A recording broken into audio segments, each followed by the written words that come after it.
Hey crafters, I'm Lisa Fulmer. I scream, you scream, we all scream for ice cream. I'm going to show you how to make this really cute placemat with a little bit of hand applique and a little vinyl on the top to keep it protected. Let's get started. First you want to find an image of a bowl that you like. It has a nice shape. Take a piece of parchment paper and a charcoal pencil and trace the shape of the bowl. Now we're going to transfer the shape of this bowl onto the back of the fabric that we've chosen. So you're just going to turn it over and treat it just like a rub-on. You take a bone folder and just rub that charcoal line right onto the back of your fabric. And when you're done, you'll have a nice outline that's ready to cut out. So now I have my ice cream bowl, I have 3 scoops of sherbet, and now I took some polka dotted burgundy fabric and cut a little heart-shaped cherry out of it. Then you'll take all of the pieces of your ice cream sundae and reposition them onto your background fabric. Then we're going to take a few little strips of the Aleene's Fabric Fusion and just gently tack down the pieces of fabric into position so they won't move when I come back in to do my embroidery. I decided to go around each scoop of ice cream with random stitches to look sort of like sprinkles, and I'm using opposite colors. So I've got orange floss on top of the pink scoop, I'm using yellow floss on top of the orange scoop. For the dish I went around with black thread. It's a little easier to see from the back.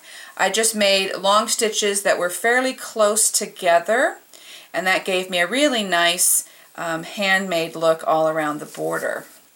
Now I've layered my 3 pieces together, the top fabric, the batting, and the bottom fabric.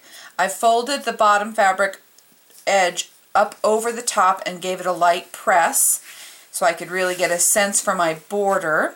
And now I'm just going to pin that into place. There's a couple different ways you can miter the corners. I'm just going to wrap it like a gift.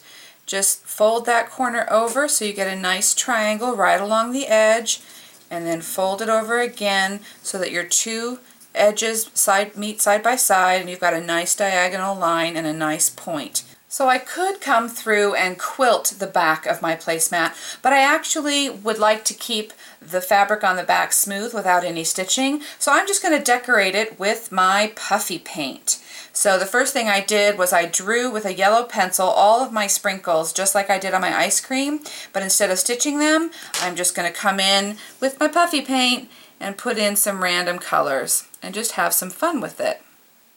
After all my little puffy paint sprinkles are dry, they look so cute, I've taken a piece of clear vinyl and I've trimmed it to size and I've tucked it right inside the lip of my border on all 4 sides, and now I'm ready to sew.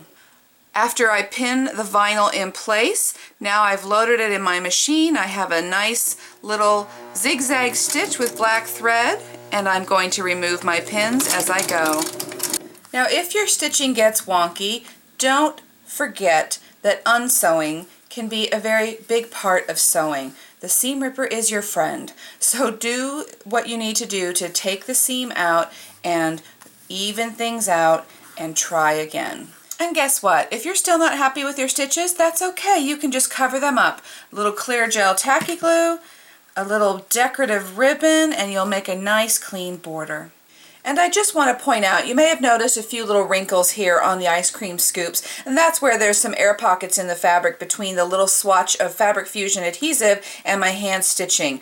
And those will flatten out over time, and I wouldn't stress about them too much. I actually kind of like them. It looks a little more real that way. Gives it texture, right? So I think everyone deserves a special spot to have a bowl of ice cream, don't you? But hey, if you're eating spaghetti, flip it over. It's reversible.